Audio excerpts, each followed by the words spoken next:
सफ़र को दुरुस्त कर लीजिए।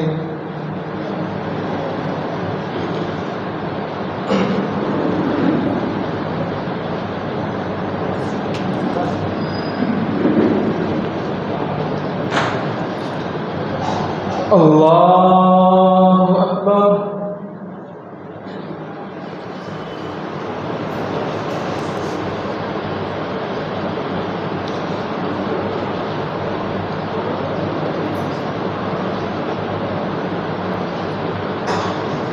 अल्हम्दुलिल्लाहि रब्बिल आलमीन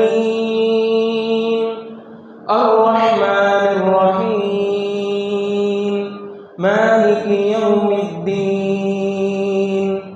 इय्याका नअबुदु व इय्याका नस्तईन इहदिनस सिरातल मुस्तकीम सिरातल लज़ीना अन'अमता अलैहिम गैरिल मग़दूबि अलैहिम वलद्दाल्लीन आमीन।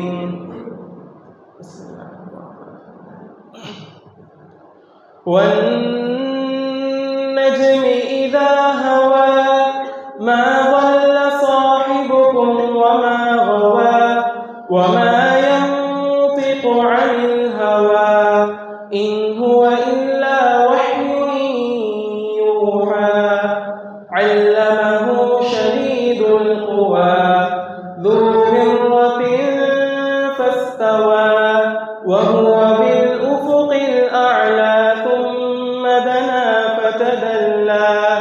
فكان قاب قوسين أو أدنى فأوحى إلى عبده ما أوحى ما كذب الفؤاد ما رأى أفتمارونه على ما يرى ولقد رآه نزلة أخرى عند سدرة المنتهى عندها جنة المأوى إذ يغشى السدرة ما يغشى ما زاغ البصر وما طغى لقد رأى من آيات ربه الكبرى أفرأيتم اللات والعزى ومناة الثالثة الأخرى ألكم الذكر وله الأنثى تلك إذا قسمة ضيزى إن هي إلا أسماء سميتموها أنتم وآباؤكم ما أنزل الله بها من سلطان إن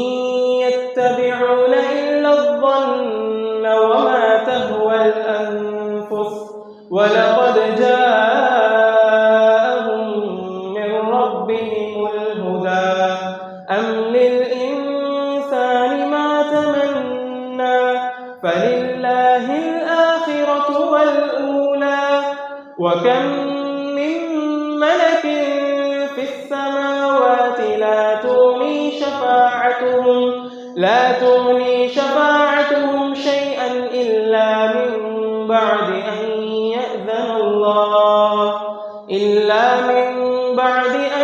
يأذن الله لمن يشاء ويرضى إن الذين لا يؤمنون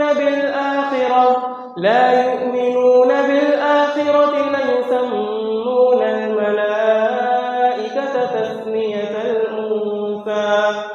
وما لهم به من علم إن يتبعون إلا الظن وإن الظن لا يغني من الحق شيئا فأعرض عمن تولى عن ذكرنا ولم يرد إلا الحياة الدنيا ذلك مبلغهم من العلم إن ربك هو أعلم بمن ضل عن سبيله وهو أعلم بمن اهتدى ولله ما في السماوات وما في الأرض ليجزي الذين أساءوا بما عملوا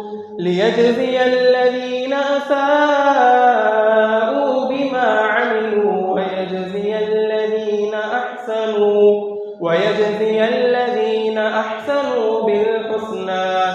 الذين يجتنبون كبائر الإثم والفواحش إلا اللمم إن ربك واسع المغفرة هو أعلم بكم إذ أنشأكم من الأرض وإذ أنتم أجنة في بطون أمهاتكم فلا تزكوا أنفسكم هو أعلم بمن اتقى أفرأيت الذي تولى وأعطى قليلا وأكدى أعنده علم الغيب فهو يرى أم لم ينبأ بما في صحف موسى وإبراهيم الذي وفى ألا تزر وازرة وزر أخرى وأن ليس للإنسان إلا ما سعى وأن سعيه سوف يرى ثم يجزاه الجزاء الأوفى وأن إلى ربك المنتهى وأنه هو أضحك وأبكى وأنه هو أمات وأحيا وأنه خلق الزوجين الذكر والأنثى من نطفة إذا تمنى وأن عليه النشأة الأخرى وأنه هو أغنى وأقنى وأنه هو رب الشعرى وأنه أهلك عادا الأولى وثمود فما أبقى وقوم نوح من قبل إنهم كانوا هم أظلم وأطغى والمؤتفكة أهوى فغشاها ما غشى فبأي آلاء ربك تتمارى هذا نذير من النذر الأولى أزفت الآزفة ليس لها من دون الله كاشفة أفمن هذا الحديث تعجبون وتضحكون ولا تبكون وأنتم سامدون فاسجدوا لله واعبدوا الله أكبر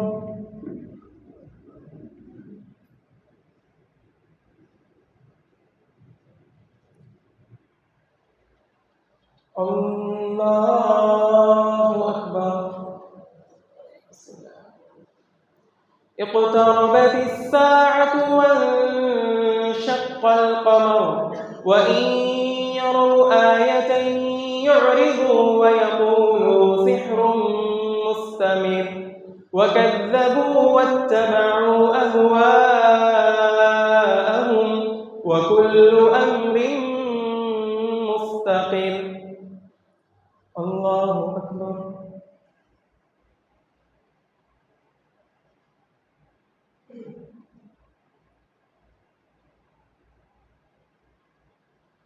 سمع الله لمن حمده الله أكبر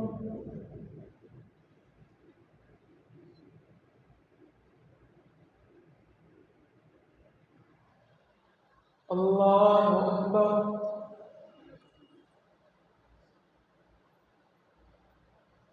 الله أكبر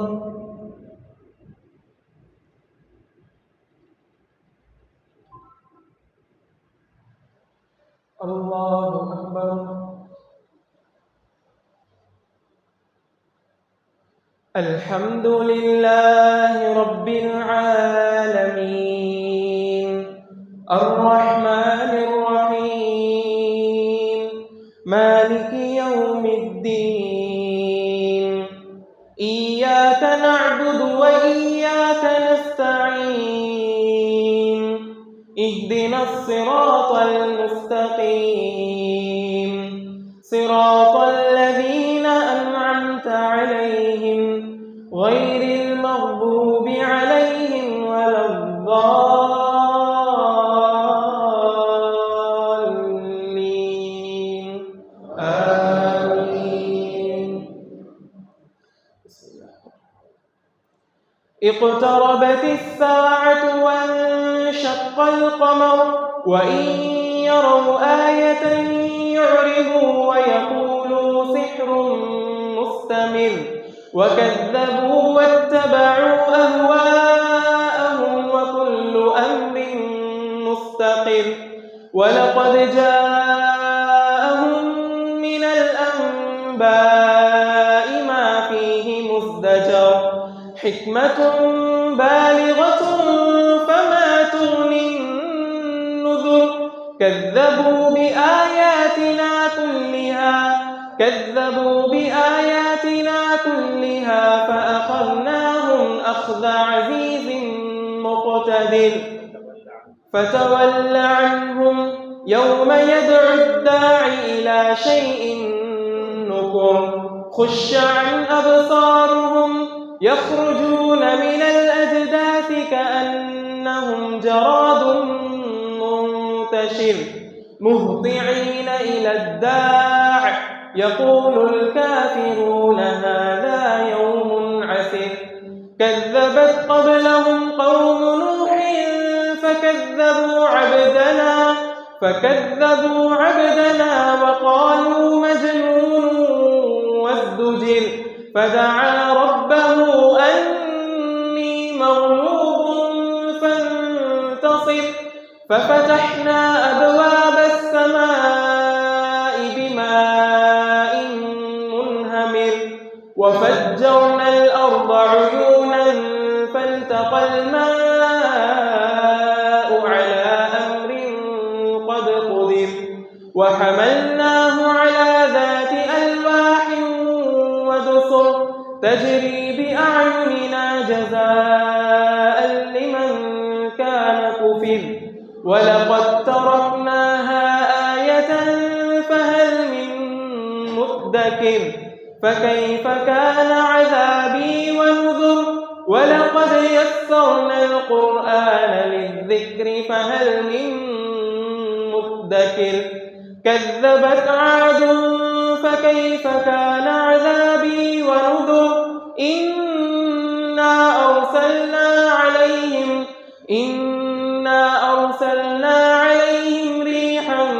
صرصرا في يوم نحس مستمر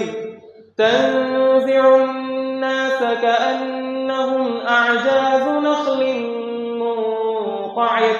فكيف كان عذابي ونذر ولقد يسرنا القرآن للذكر فهل من مدكر كذبت ثمود بالنذر فقالوا أبشرا منا واحدا نتبعه إنا إذا لفي ضلال وسعر أألقي الذكر عليه من بيننا بل هو كذاب أشر سيعلمون غدا من الكذاب الأشر إنا مرسل الناقة فتنة لهم فارتقبهم واصطبر ونبئهم أن الماء قسمة بينهم كل شرب محتضر فنادوا صاحبهم فتعاطى فعقر فكيف كان عذابي ونذر إنا أرسلنا عليهم صيحة واحدة فكانوا كهشيم المحتضر ولقد يسرنا القرآن للذكر فهل من مدكر كذبت قوم لوط بالنذر إنا أرسلنا عليهم حاصبا إلا آل لوط نجيناهم بسحر نعمة من عندنا كذلك نجزي من شكر ولقد أنذرهم بطشتنا فتماروا بالنذر ولقد راودوه عن ضيفه فطمسنا أعينهم فذوقوا عذابي ونذر ولقد صبحهم بكرة عذاب مستقر فذوقوا عذابي ونذر ولقد يسرنا القرآن للذكر فهل من مدكر ولقد جاء آل فرعون النذر كذبوا بآياتنا كلها فأخذناهم أخذ عزيز مقتدر أكفاركم خير من أولئكم أم لكم براءة في الزبر أم يقولون نحن جميع منتصر سيهزم الجمع ويولون الدبر بل الساعة موعدهم والساعة أدهى وأمر إن المجرمين في ضلال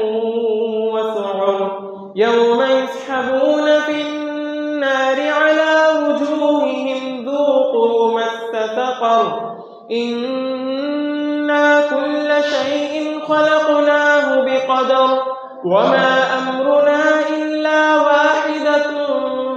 كلمح بالبصر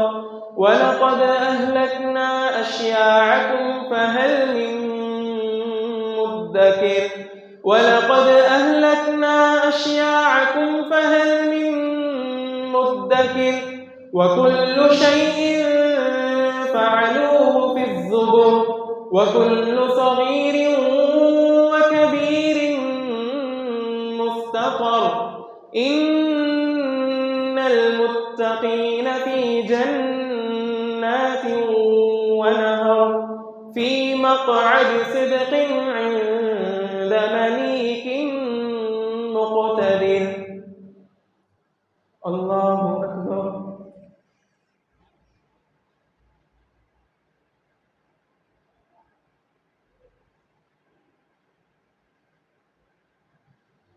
سمع الله لمن حمده الله أكبر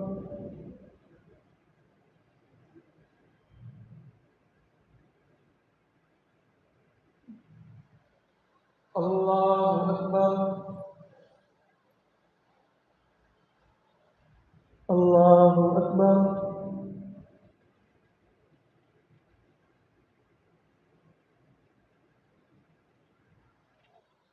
الله أكبر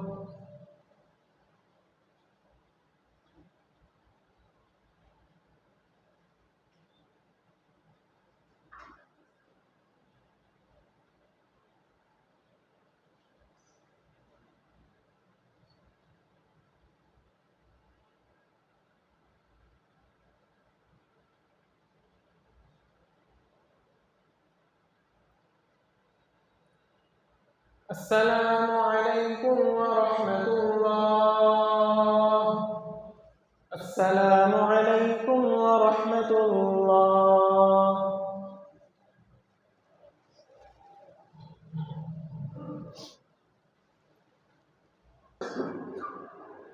الحمد لله رب العالمين الرحمن الرحيم مالك يوم الدين إياك نعبد وإياك نستعين اهدنا الصراط المستقيم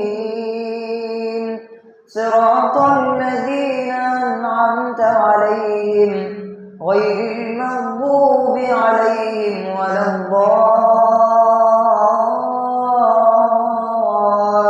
الضالين آمين. الرحمن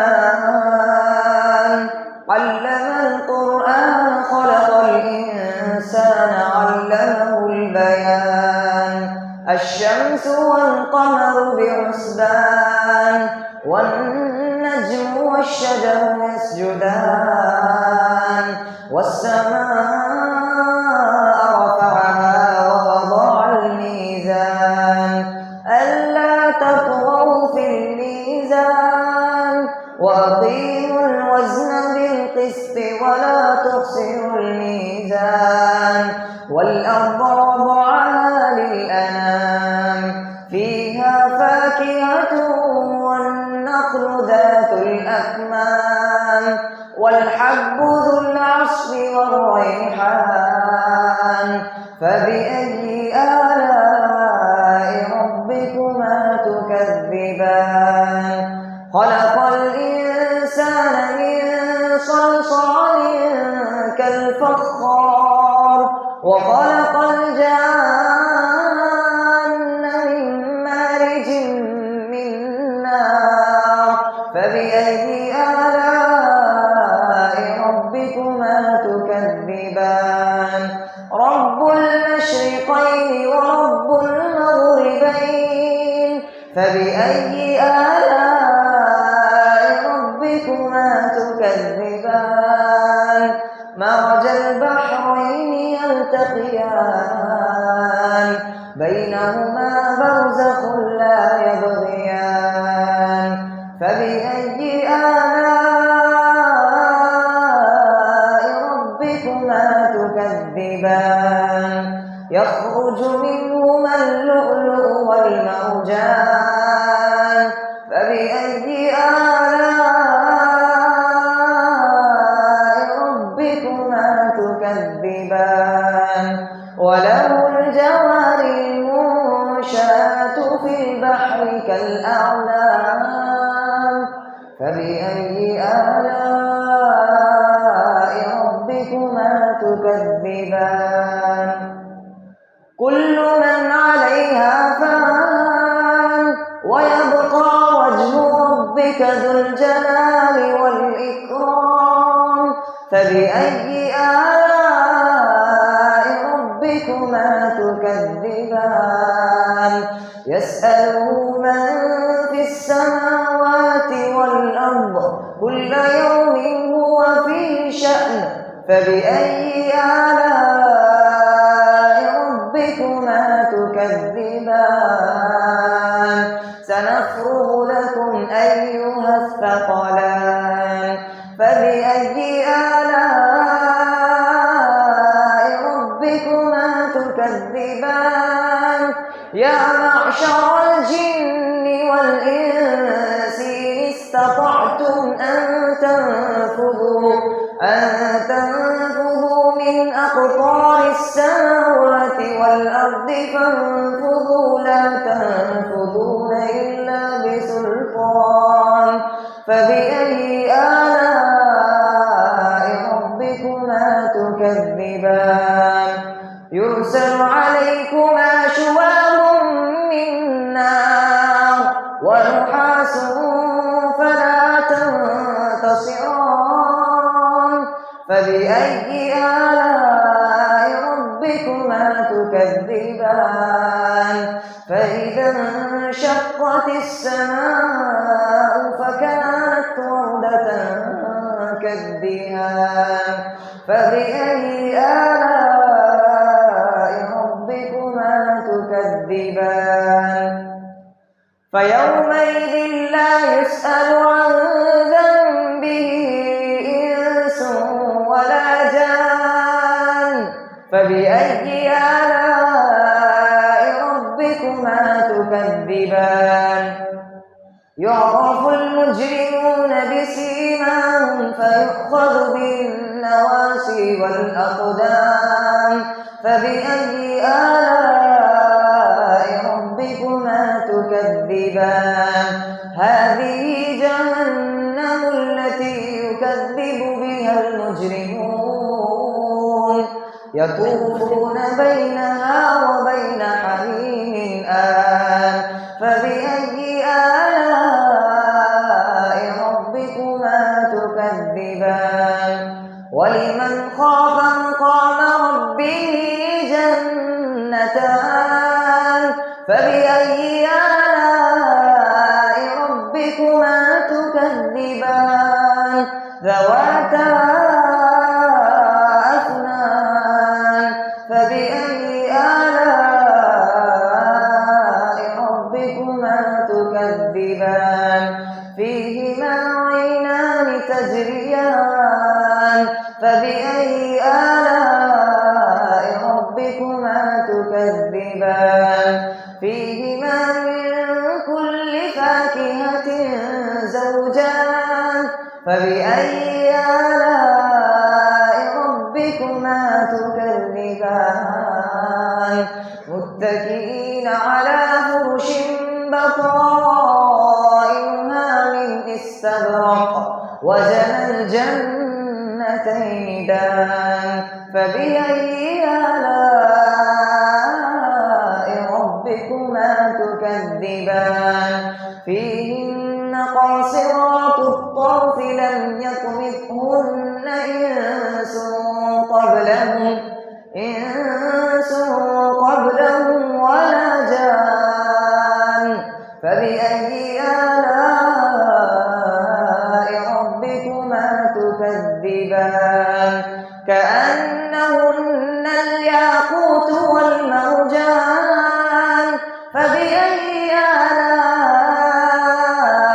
ربكما تكذبان هل جزاء الإحسان إلا الإحسان فبأي آلاء ربكما تكذبان ومن دونهما جنتان فبأي آلاء ربكما تكذبان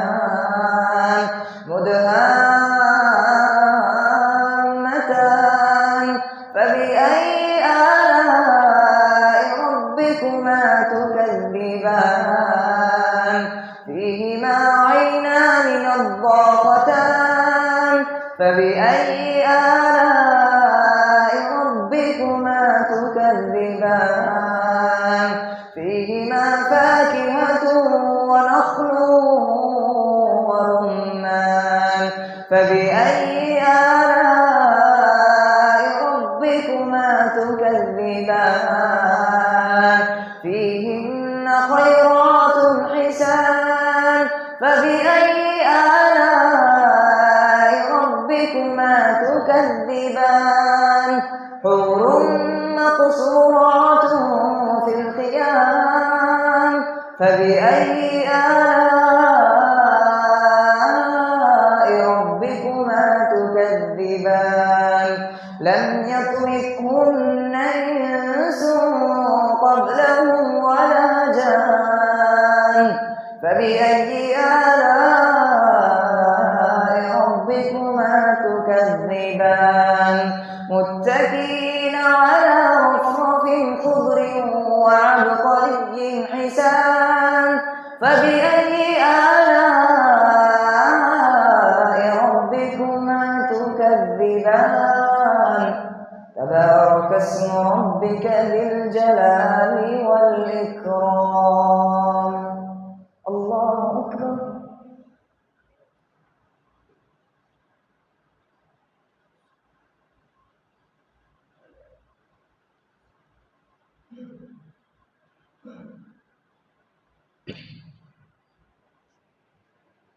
سمع الله لمن حمده الله أكبر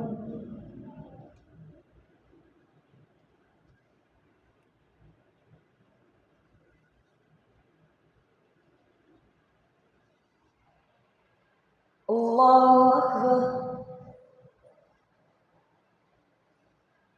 الله أكبر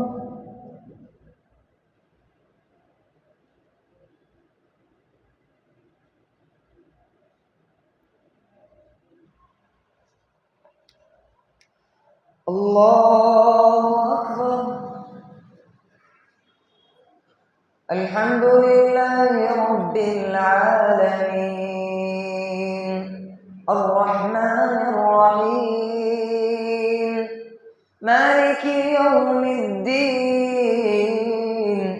إياك نعبد وإياك نستعين اهدنا الصراط المستقيم صراط الذين أنعمت عليهم غير المغضوب عليهم ولا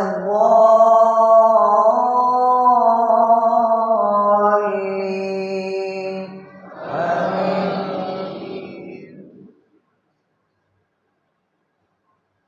إذا وقعت الواقعة ليس لوقعتها كاذبة خافضة رافعة إذا رجت الأرض رجا وبست الجبال بسا فكانت هباء منبثا وكنتم أزواجا ثلاثة فأصحاب الميمنة ما أصحاب الميمنة وأصحاب المشأمة ما أصحاب المشأمة والسابقون السابقون أولئك المقربون في جنات النعيم ثلة من الأولين وقليل من الآخرين على سرر موضونة متكئين عليها متقابلين يطوف عليهم ولدان مخلدون بأكواب وأباريق وكأس من معين لا يصدعون عنها ولا ينزفون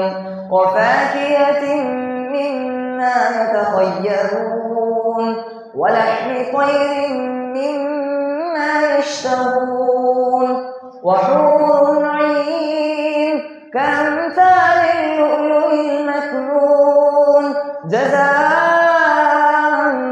بما كانوا يعملون لا يسمعون فيها لغوا ولا تأثيما إلا قيلا سلاما سلاما وأصحاب اليمين ما أصحاب اليمين في سدر مخضود وطلح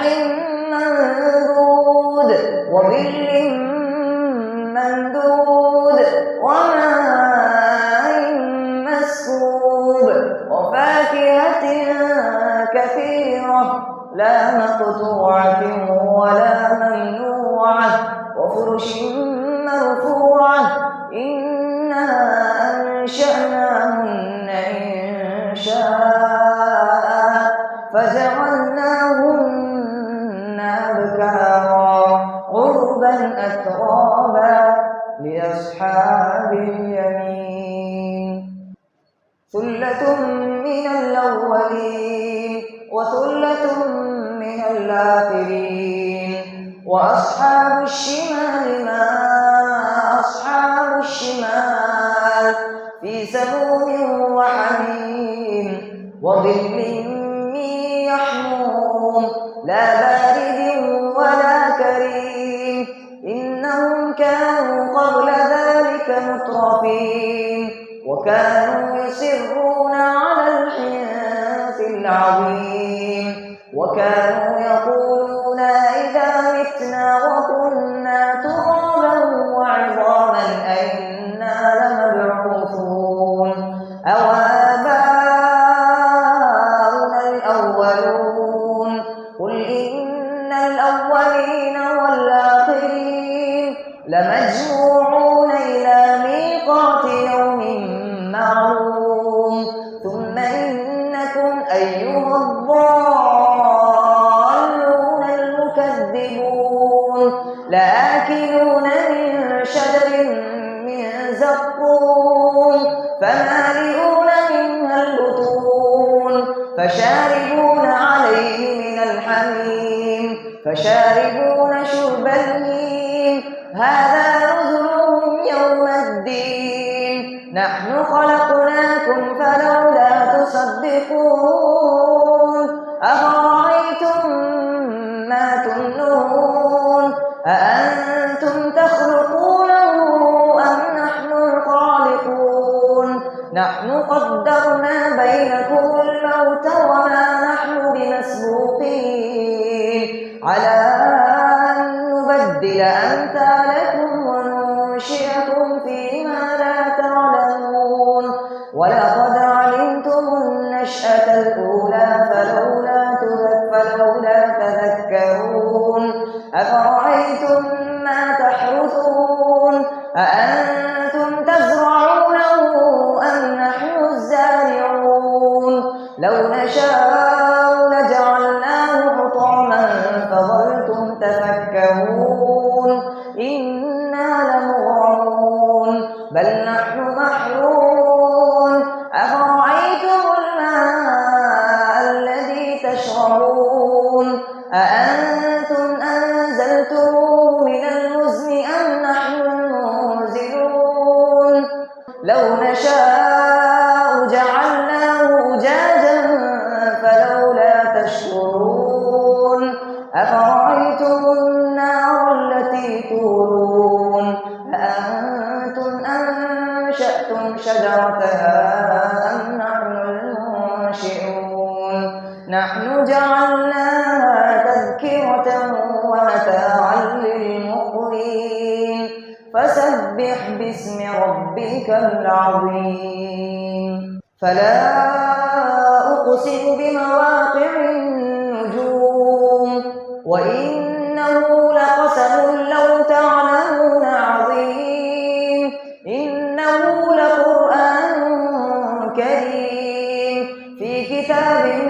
مكنون لا يمسه إلا المطهرون تنزيل من رب العالمين أفبهذا الحديث أنتم مدهنون وتجعلون رزقكم أنكم تكذبون فلولا إذا بلغت الحلقوم وأنتم حينئذ تنظرون ونحن أقرب إليه منكم ولكن لا تبصرون فلولا إن كنتم غير مدينين ترجعونها إن كنتم صادقين فأما إن كان من المقربين فروح وريحان وجنة نعيم وأما إن كان من أصحاب اليمين فسلام لك من أصحاب اليمين وأما إن كان من المكذبين الضالين فنزل من حميم وتصلية جحيم إن هذا لهو حق اليقين فسبح باسم ربك العظيم الله أكبر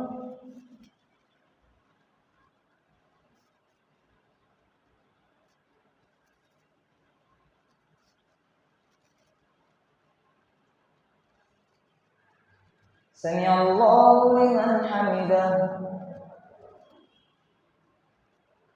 الله أكبر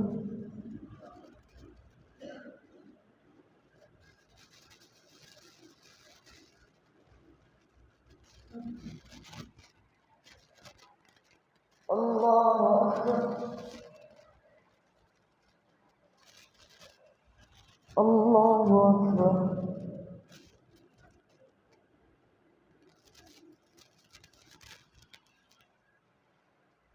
الله أكبر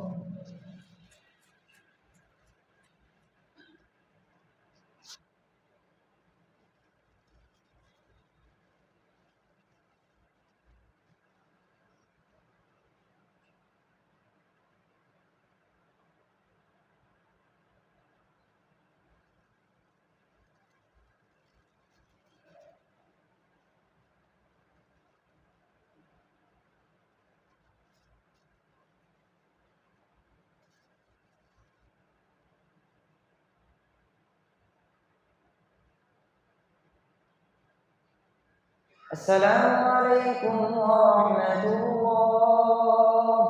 السلام عليكم ورحمة الله.